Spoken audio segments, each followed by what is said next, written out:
बच्चों, आज हम लोग क्लास 9 का नंबर सिस्टम पढ़ने जा रहे हैं। ये एनसीईआरटी का चैप्टर नंबर 1 है, ठीक है। इसमें ये हम लोग पढ़ने वाले हैं नंबर सिस्टम क्या होता है। नंबर सिस्टम उसको बोलते हैं, अगर किसी भी नंबर को अगर हम एक सिस्टम से पहचानते हैं या एक सिस्टम पे रिप्रेजेंट करते हैं तो उसको हम बोलते हैं क्या, नंबर सिस्टम। इसके अंदर बहुत सारा नंबर आता है, जैसे कि natural number, whole number, integer, rational number, irrational number, ये सारे नंबर इसके अंदर हम लोग आज पढ़ने वाले हैं कि क्या होता है सारे के सारे नंबर। तो आप भी सोचोगे कि इतने सारे नंबर होते हैं। वैसे आप लोग तो पहले प्रीवियस इस क्लास में भी पढ़ लिए होंगे कि नेचुरल नंबर क्या होता है, होल नंबर क्या होता है, इंटीजर क्या होता है, रैशनल नंबर क्या होता है, इतना तो आप लोग को पता ही होगा, ठीक है। लेकिन फिर भी हम रिमाइंड के लिए आपको एक बार ये सब चीज़ बता देते हैं कि क्या होता है हमारा नेचुरल नंबर। और तो all counting number is natural number. क्या होता है बाबू? All counting number is natural number. जैसे कि हमारा फॉर एग्जांपल में लेते हैं कि कोई भी नंबर अगर हम 1 से स्टार्ट किए, 2, 3, 4, 100, 200 और यहाँ जाते जाते इन्फिनिटी तक गए। कहाँ तक गए? इन्फिनिटी तक। तो ये सारा का सारा हमारा क्या कहलाएगा बाबू? नेचुरल नंबर कहलाएगा। 1 से स्टार्ट करेंगे और इन्फिनिटी तक हम इसको काउंट करेंगे तो ये हमारा नेचुरल नंबर कहलाएगा। उसके बाद आ जाता है हमारे पास होल नंबर। होल नंबर क्या होता है? इसके अंदर जीरो बाबू ऐड करते हैं और उसके बाद हमारा सारा ऑल काउंटिंग नंबर, ये सारा जितना है जहाँ तक जा रहे हैं हम, ये सारा का सारा ऑल काउंटिंग नंबर हमारा क्या हो जाएगा? ये हमारा होल नंबर होगा। बस होल नंबर में बस एक जीरो ऐड हो जाता है आगे में, उसके बाद ये सारा हमारा होल नंबर हो जाएगा। उसके बाद हम लोग देखेंगे क्या, इंटीजर। इंटीजर क्या होता है? ठीक है, तो इंटीजर बाबू दो टाइप के होते हैं, एक होते हैं पॉजिटिव और एक होता है नेगेटिव इंटीजर। मान लेते हैं कि अगर हम यहाँ पे एक बना हुआ है लाइन, ठीक है, ये जो लाइन बना हुआ है एनसीईआरटी के बुक पे, तो बीच में क्या प्रेजेंट हो रहा है? जीरो। क्या हो रहा है? जीरो। तो इस साइड हम जितना भी जाएंगे ये सारा हमारा क्या कहलाएगा? Positive number. और इस साइड जितना भी जाएंगे हमारा सब कहलाएगा क्या? Negative number. तो ये जो है हमारा यहाँ पे ये जो पॉजिटिव नंबर जो जा रहा है ना, इसी को हम पॉजिटिव इंटीजर भी बोलते हैं। क्या बोलते हैं इसको हम लोग? पॉजिटिव इंटीजर भी यहाँ पे इसको हम लोग बोलेंगे। और इस साइड जितना जा रहा है ये सारा ये निगेटिव इंटीजर हो गया, ये पॉजिटिव इंटीजर हो गया और ये निगेटिव हो गया। अब आप पूछोगे कि जीरो फिर क्या होता है सर? तो जीरो ना तो पॉजिटिव होता है ना तो निगेटिव होता है। जीरो हमारा ना पॉजिटिव होगा ना होगा निगेटिव, तो ये हमारा नॉन इंटीजर हो गया, ठीक है। उसके बाद हम लोग देखते हैं रैशनल नंबर हमारे पास क्या होता है। तो रैशनल नंबर किसको बोलेंगे हम लोग? तो रैशनल नंबर उसको बोलेंगे जो हमारा p बाई क्यू के फॉर्म में हो। किसके? रैशनल नंबर उसको बोलेंगे जो हमारा p बाई क्यू के फॉर्म में हो और q equal to not zero हो। इसका मतलब क्या हो गया? तो ऐसा कोई भी नंबर, जैसे कोई भी इंटीजर नंबर ले सकते हैं, चाहे पॉजिटिव हो या निगेटिव हो या जीरो हो, कोई भी हम सारा का सारा नंबर ले सकते हैं। तो जो भी हम पॉजिटिव नंबर या निगेटिव नंबर लेंगे वो भी हमारा क्या होगा? सारा का सारा हमारा रैशनल नंबर होगा। जैसे कि फॉर एग्जांपल में हम देखना चाहेंगे कि अगर हम लेते हैं कोई एक नंबर, जैसे 2 ले लिए, तो 2 हमारा p बाई क्यू के फॉर्म में तो नहीं दिख रहा है, लेकिन हम जानते हैं क्या कि हर नंबर के डिनोमिनेटर में 1 क्या होता है? छुपा हुआ होता है, ठीक है। तो ये 2 बाई 1 इसको हम लिख सकते हैं। तो ये क्या हो गया हमारा? p बाई क्यू के फॉर्म में भी हो गया और इसका जो डिनोमिनेटर है q वो जीरो भी नहीं है, ठीक है।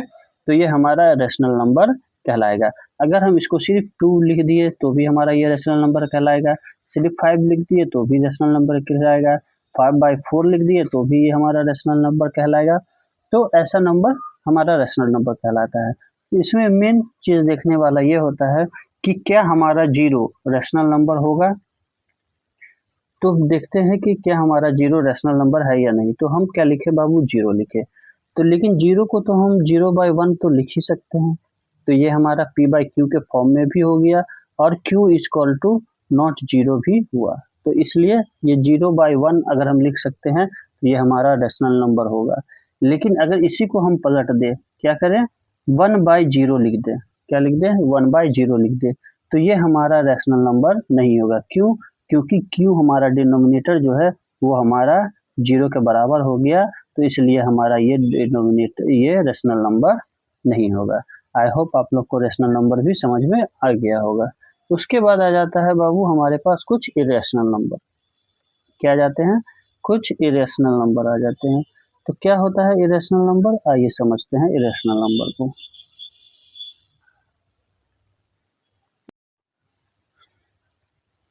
तो हम लोग जानेंगे क्या इरेशनल नंबर क्या होता है।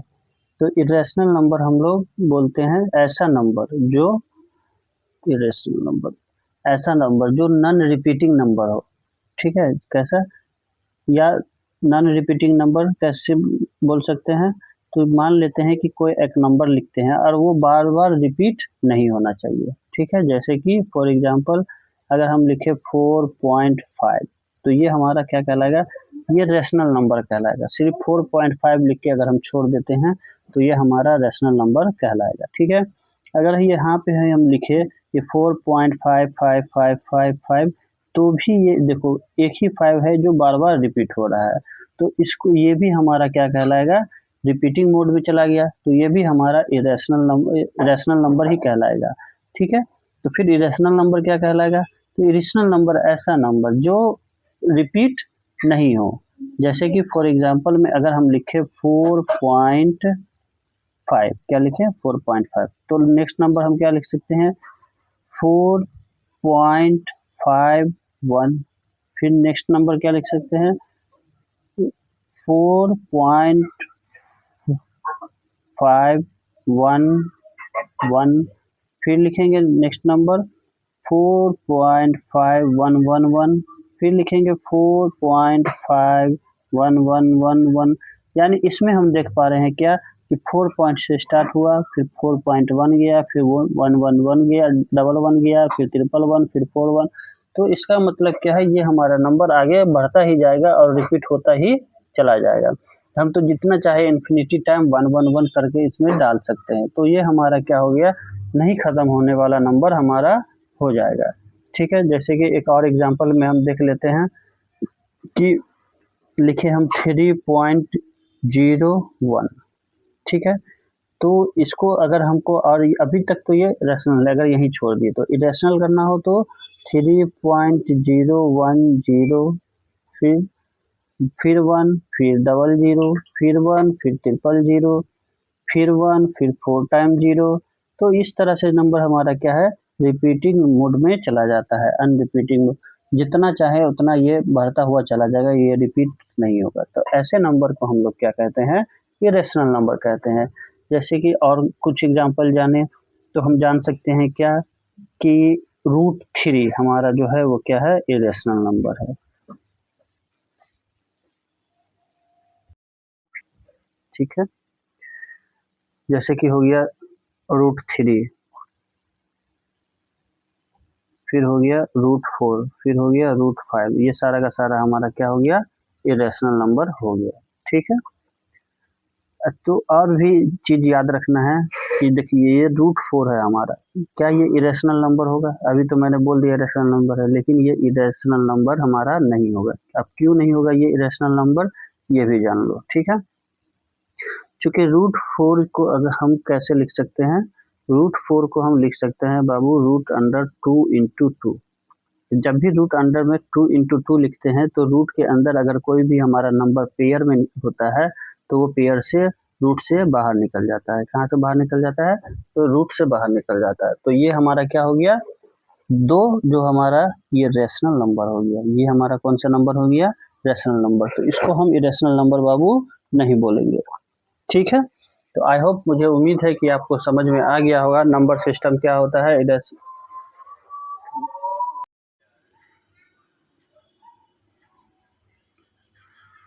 जैसे कि एक और एग्जांपल हम देख सकते हैं क्या कि √9 अगर लिखा हो तो इसको भी हम कैसे तोड़ सकते हैं, √3 क्या होता है, 9 होता है। तो 2 पेयर में निकल गया, तो ये जब भी 2 नंबर पेयर में होगा बाबू तो एक हमारा बाहर निकल जाएगा। तो ये हमारा कौन सा हो गया, रैशनल नंबर। तो ऐसा नंबर जो रूट से बाहर निकल सकता हो, जिसका पेयर में मल्टीप्लाई हो सकता हो, तो वो हमारा रैशनल नंबर होगा, फिर वो हमारा इरेशनल नंबर नहीं कहलाएगा। ठीक है, आई होप, मुझे उम्मीद है आप लोगों को अच्छे से सब समझ में आ गया होगा, सारे नंबर समझ में आ गए होंगे। ठीक है, अब देखते हैं 1.1 एक्सरसाइज क्या कहता है। तो 1.1 एक्सरसाइज में कुछ क्वेश्चन दिए गए हैं, चलिए हम उस क्वेश्चन को सॉल्व करते हैं। ठीक है, क्या बोल रहा है first question, is zero is a rational number. क्या जीरो हमारा रैशनल नंबर है? तो लिखेंगे yes, zero is a rational number. क्यों? अभी हम थोड़ा देर पहले आप लोग को बताए थे कि जीरो अगर हो तो इसको 0/1 हम लोग लिख सकते हैं, 0/1 में लिख सकते हैं। तो ये p/q के फॉर्म में हमारा हो गया। ठीक है, क्या हो गया? p/q के फॉर्म में हो गया। तो 0/1 हम लोग लिख सकते हैं, लेकिन 1/0 नहीं लिख सकते हैं। ये हमारा क्यू, इसके अंदर क्यू के डिनोमिनेटर में क्या आ गया? 0 आ गया। तो यहाँ पे क्यू बराबर हो गया किसके? 0 के। तो ये हमारा रैशनल नंबर नहीं होगा। लेकिन p/q जो है हमारा 0/1 है, तो ये हमारा रैशनल नंबर होगा। Can you right in the form of p/q? तो जी लिखेंगे yes, I right is p/q के फॉर्म में लिख दिया हमने 0/1 को। तो p/q integer and q integer, मतलब यही जो बोले हैं हम, वही इसका आंसर होगा। ठीक है, चलिए क्वेश्चन नंबर 2 देखते हैं। Find 6 rational number between 3 and 4। बोल रहा है 3 और 4 के बीच में 6 रैशनल नंबर निकालना है। तो ये सिंपल नंबर है, तो सिंपल नंबर में हमको ज़्यादा टेंशन नहीं होता है। क्या करेंगे हम लोग? इसको p/q के फॉर्म में पहले लिख देंगे। 3 नीचे कुछ नहीं है, तो क्या हो गया? 1 हो गया। क्या हो गया? तो 1 हो गया। अब इसका मल्टीप्लाई हम लोग किससे कर देंगे? 10 से। किससे कर देंगे? 10 से। ऊपर भी अगर ऊपर मल्टीप्लाई करेंगे तो डिनोमिनेटर में भी मल्टीप्लाई करना होगा। ठीक है, उसके बाद कितना है हमारे पास नंबर दिया हुआ? 4 दिया हुआ है। तो 4 मल्टीप्लाई बाय 10 और नीचे 1 मल्टीप्लाई बाय 10 कर देंगे। ठीक है, तो अब देखिए हमारे पास इसको 1 में मल्टीप्लाई करने से कोई दिक्कत यहाँ पे नहीं है, नंबर हमारा सेम ही होगा। तो 3 को अगर 10 से मल्टीप्लाई करेंगे तो क्या होगा? 30 और नीचे में कितना आएगा बाबू? 10 आएगा। तो ऊपर कितना हो गया हमारे पास? 30 और नीचे में कितना आएगा? 10 आएगा। और यहाँ कितना हो जाएगा? 40 और नीचे में कितना आ जाएगा? 10 हो जाएगा। आप ऐसा नहीं है कि हमने 10 से मल्टीप्लाई किया है तो आप भी 10 से ही मल्टीप्लाई करो। आप चाहो तो 100 से भी कर सकते हो, 1000 से भी कर सकते हो, लेकिन कम हमसे 6 ही पूछ रहा है, तो 6 से ऊपर हम 1 ऐड कर सकते हैं इसमें। 7 से हम लोग इसमें मल्टीप्लाई कर सकते हैं। 7 से ऊपर जितना चाहो आप लोग मल्टीप्लाई कर सकते हो। ये हमने 10 इसलिए लिया है क्योंकि ये थोड़ा सा इजी हो जाएगा। क्या हो जाएगा? इजी। अब 30 और 40 के बीच में हम आराम से निकाल सकते हैं। तो 31/10 हमारा रैशनल नंबर हो जाएगा। 32/10 हमारा रैशनल नंबर हो जाएगा। इस तरह से 33/10, 34/10, 35/10, 36/10, 37/10। यहाँ तक आने के बाद हमारे पास 6 रैशनल नंबर आराम से मिल जाएंगे। तो आराम से निकल गए। तो अब यहाँ डिनोमिनेटर और नोमिनेटर में एक चीज़ याद रखना, ऊपर जो भी नंबर से मल्टीप्लाई यहाँ पे होगा, सेम नंबर से मल्टीप्लाई नीचे भी होगा। अगर ऊपर 10 से किए हैं तो नीचे भी 10 से ही मल्टीप्लाई करेंगे। तो ये हमारा हो गया। आप इसको चाहो तो और इजी फॉर्म में भी लिख सकते थे। कैसे? जैसे कि अगर इसको हम लिख दें 3.4 के बीच में हमको रैशनल नंबर लेना है, तो 3.1 भी तो हमारा रैशनल नंबर ही होता है। 3.2 भी रैशनल नंबर ही होगा। 3.3 भी रैशनल नंबर होगा, है कि नहीं? 3.4, 3.5, 3.6, 3.7, इस तरह से हम लोग 6 रैशनल नंबर पूछ रहा है तो ले सकते। तो ये भी हमारा गलत नहीं है, ये भी हमारा आंसर सही होगा। और ये जो मेथड बताएं ये भी सही होगा। ठीक है, दोनों हमारा मेथड सही है। यहाँ पे इस वाले मेथड में चलो आगे भी देखते हैं और क्वेश्चन होगा तो उसके हिसाब से हम समझेंगे। ठीक है, क्वेश्चन नंबर 3 देखते हैं क्या बोला। Find 5 rational number between 3/5 and 4/5। तो देखो यहाँ पे दोनों क्वेश्चन नंबर 3 में देख पा रहे होंगे हम लोग कि यहाँ पे डिनोमिनेटर दोनों में सेम ही है। क्या है? दोनों में डिनोमिनेटर सेम ही है। तो जब दोनों में डिनोमिनेटर सेम ही है तो टेंशन की कोई बात ही नहीं है। आराम से 3/5 लो और 4/5 लो। क्या लो? 4/5 लो। अब ऊपर कितना पूछ रहा है हमसे? 5 पूछ रहा है तो हम यहाँ पे एक +n+1 वाला फार्मूला भी एक आता था कि जितना पूछ रहा है उसमें एक हम ऐड कर देंगे और उसके बाद ऊपर नीचे उसी नंबर से मल्टीप्लाई कर सकते हैं। तो हम बेस्ट रहेगा यहाँ पे 6 से मल्टीप्लाई कर दें। कितना से? 6 से ऊपर भी, तो 6 से डिनोमिनेटर में भी मल्टीप्लाई करेंगे। अब बताओ आप, 6 3 जा 18, 5 6 जा 30, यहाँ भी देख लो 6 4 जा 24, 5 6 5 जा 30। अब देखो इसके और इसके बीच में कितना आ गया हमारे पास? 18 और यहाँ पे 24। इसके बीच में हमारे पास रेशनल नंबर क्या आ जाएगा बाबू? 90/30, 20/30, 21/30, 22/30 एंड 23/30। इतना तो आ ही जाएगा। अब हम गिनते हैं कि हमारे पास 5 पूरा या नहीं। तो ये दोनों तो इसके लिए है 1 2 3 4 एंड 5। तो आ गया हमारे पास 5 रेशनल नंबर। तो इस तरह से हम क्या कर सकते हैं, जितना रेशनल नंबर हमसे पूछे उसमें हम +1 करके ऊपर और नीचे उसी नंबर से हम लोग मल्टीप्लाई कर देंगे। तो हम दोनों नंबर के बीच में जितने चाहे रेशनल पूछा हुआ है निकालने के लिए नंबर, उतने नंबर हम लोग आराम से निकाल सकते हैं। ठीक है, चलिए नेक्स्ट क्वेश्चन हम लोग देखते हैं अगला।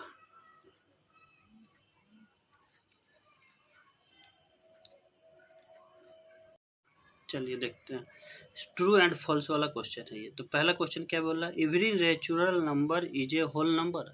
क्या हमारे सारे नेचुरल नंबर क्या हैं? होल नंबर हैं। Every natural number is a whole number, तो बिल्कुल है।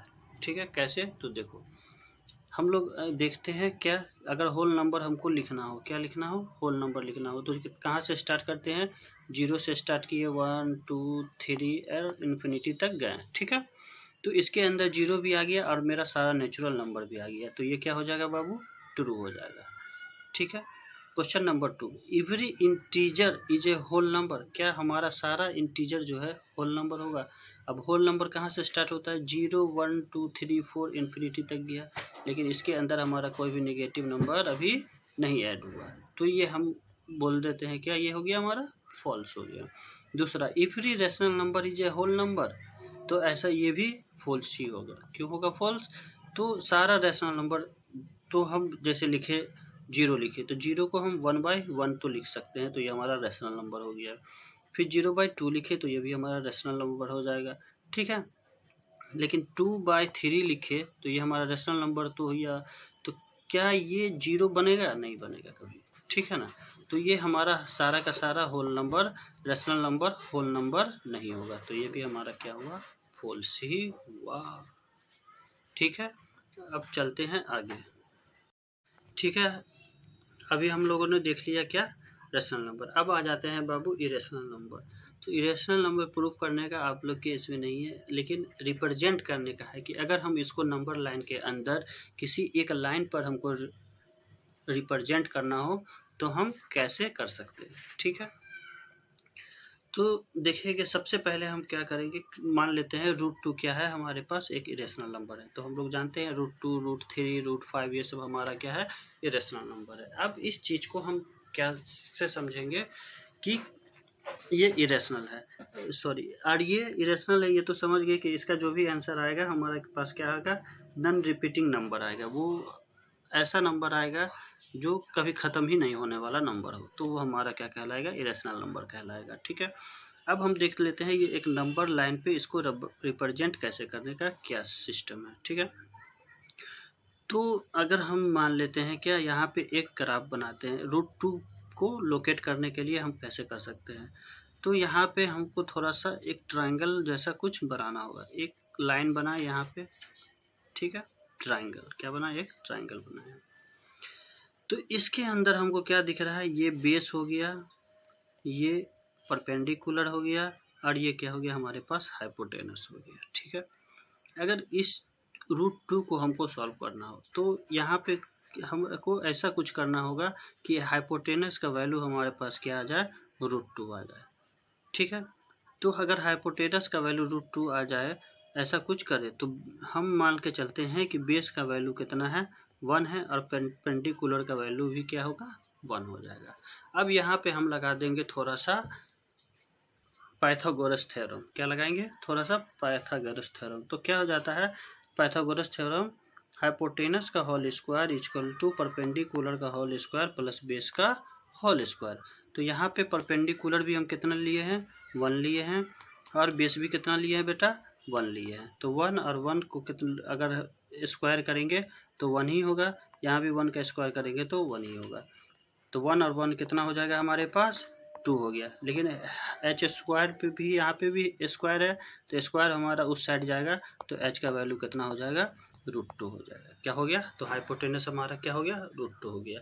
अब इस चीज़ से हम कैसे समझेंगे कि हमारे पास जो दिया हुआ है नंबर लाइन वो रिप्रेजेंट कैसे होगा। ठीक है, तो मान लेते हैं कि यहाँ पे एक सेकेंड कर सकते हैं। ठीक है, अब हम समझ गए। अब देखते हैं कि इस चीज़ को हम कैसे समझते हैं। तो यहाँ पे एक ट्रायंगल हम लोग बनाए थे, थोड़ा सा देर के लिए वो बना लेते हैं। इसमें थोड़ा दिक्कत चलता है, इसको 1 लिए थे, इसको 1 माने थे, तो ये इसका वैल्यू कितना आया था बेटा √2। अब यहाँ पे देखने वाला वैल्यू होगा कि हम मान लेते हैं एक नंबर लाइन बनाए, एक इस तरह का एक लाइन बनाए। ठीक है, यहाँ पे बीच में 0 हो जाएगा, मान लेते हैं इधर -1 -2 हो जाएगा। ठीक है, तो हमको -1 -2 का कोई काम नहीं है, तो इधर हम थोड़ा सा ध्यान देते हैं इस साइड 1 2 3 इतना में हमारा काम हो जाएगा। तो ये इसको हम बोलेंगे 1 यूनिट, इसको बोलेंगे 2 यूनिट, इसको बोलेंगे हम लोग कितना 3 यूनिट। ठीक है, अब 0 से 1 तक, ठीक है, ये हमारा कितना होगा बेटा 1 यूनिट होगा। 0 से 1 तक हमारा कितना होगा 1 यूनिट होगा। ठीक है, यहाँ तक ये 1 यूनिट हो गया। ठीक,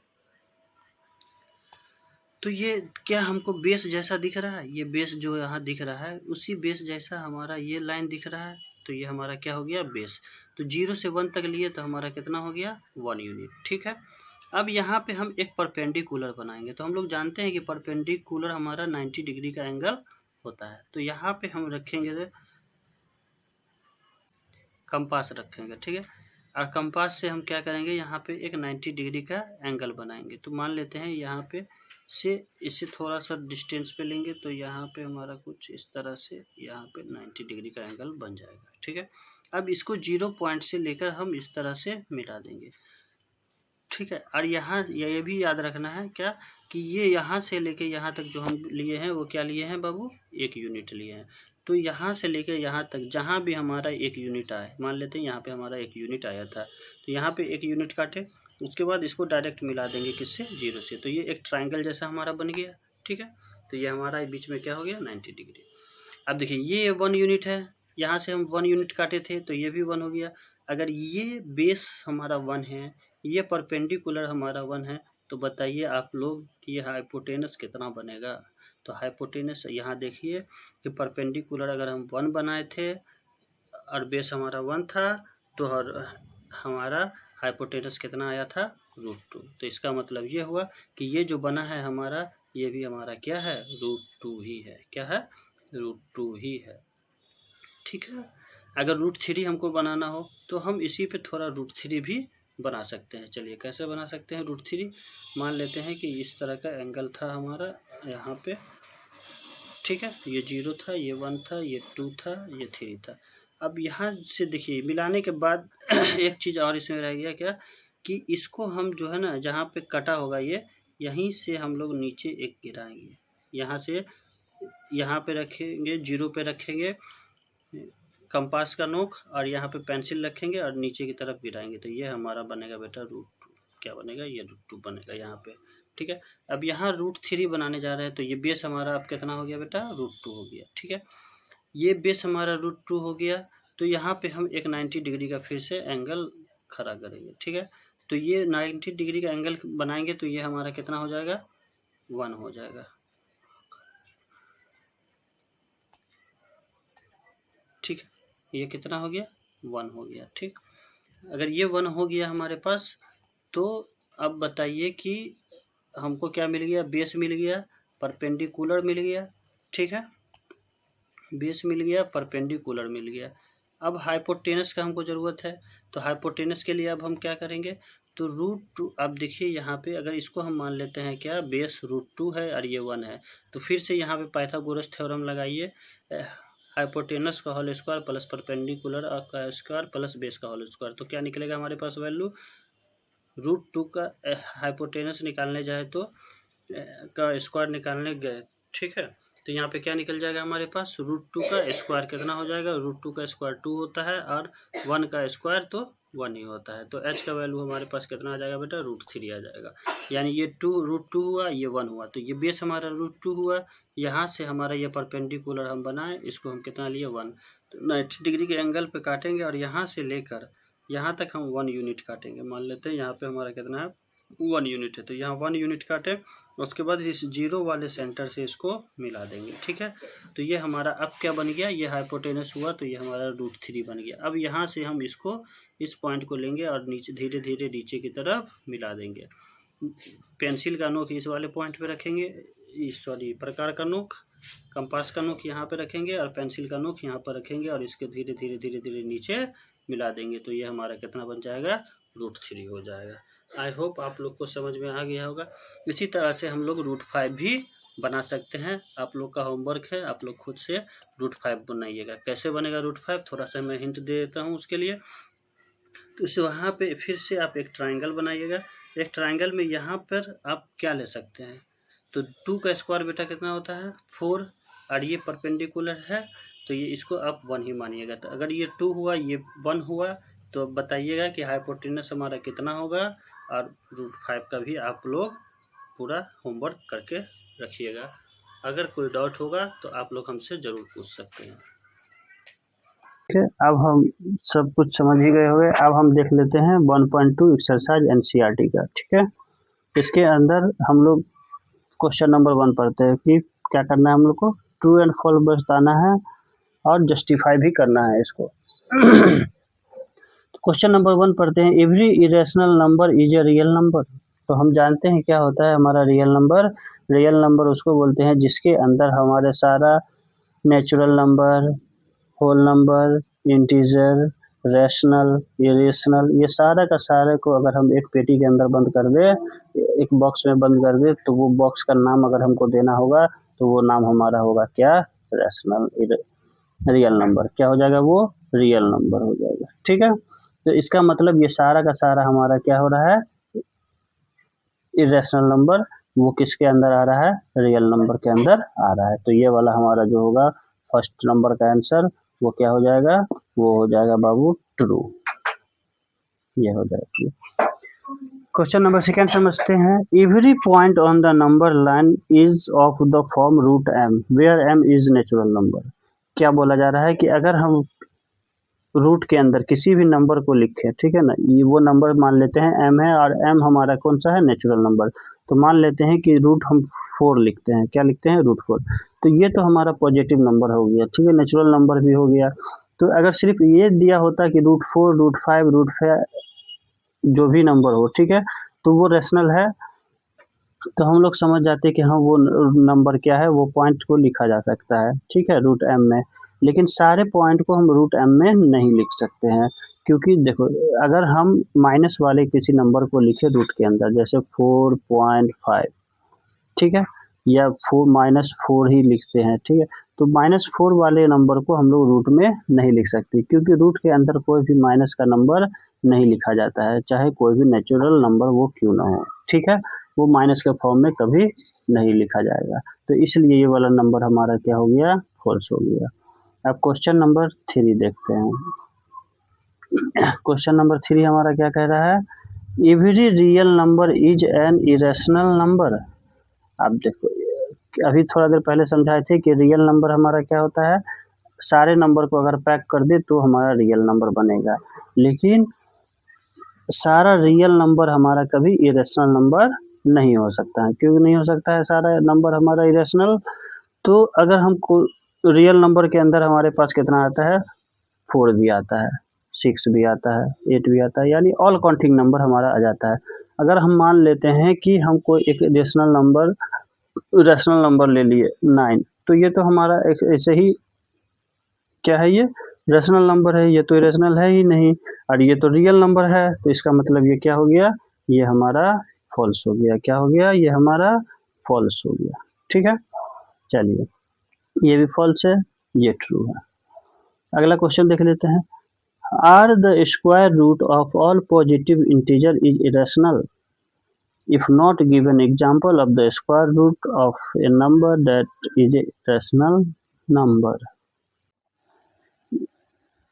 डेमो में ही हम इस क्वेश्चन का आपको आंसर बता दिए थे। ठीक है, कि क्या होता है, ये बोल रहा है कि अगर किसी पॉजिटिव इंटीजर हो, ठीक है ना, और वो स्क्वायर रूट वाला हो, तो देखिए मान लेते हैं कि √25 को हम लिखे, ठीक है, तो ये तो 25 हमारा इरेशनल होगा, पूछ रहा है, तब बोलेंगे नहीं इरेशनल नहीं होगा। क्यों, क्योंकि √25 को अगर हम रूट से बाहर निकालने जाएं तो ये क्या हो जाएगा, इसका अगर फैक्टर तोड़ेंगे तो हम क्या हो जाएगा, 5 × 5 यानी 5 हमारा बाहर निकल जाएगा। ये तभी पॉसिबल है जब हम किसी प्राइम नंबर को रूट के अंदर लिखें, लेकिन यहाँ पे अगर हम चाहे तो स्क्वायर रूट बोल रहा है, तो स्क्वायर रूट तो 25 होता है, 16 होता है, इस तरह का नंबर जो दो नंबर के अंदर टूट जाए, तो ये सब हमारा क्या है बाबू, बाहर निकल जाएगा। क्या होगा, ये बाहर निकल जाएगा, यही इसका रीज़न है। ठीक है, अब ये रहा क्या, so that the √5, so how √5 can represent on the number line. तो ये मैंने आप लोग को अभी थोड़ा देर पहले होमवर्क के अंदर दिया है, आप लोग को ये घर से करके आना है। मैंने बहुत अच्छे से समझाया है, आई होप आपको समझ में आएगा। Thank you for watching, like subscribe please.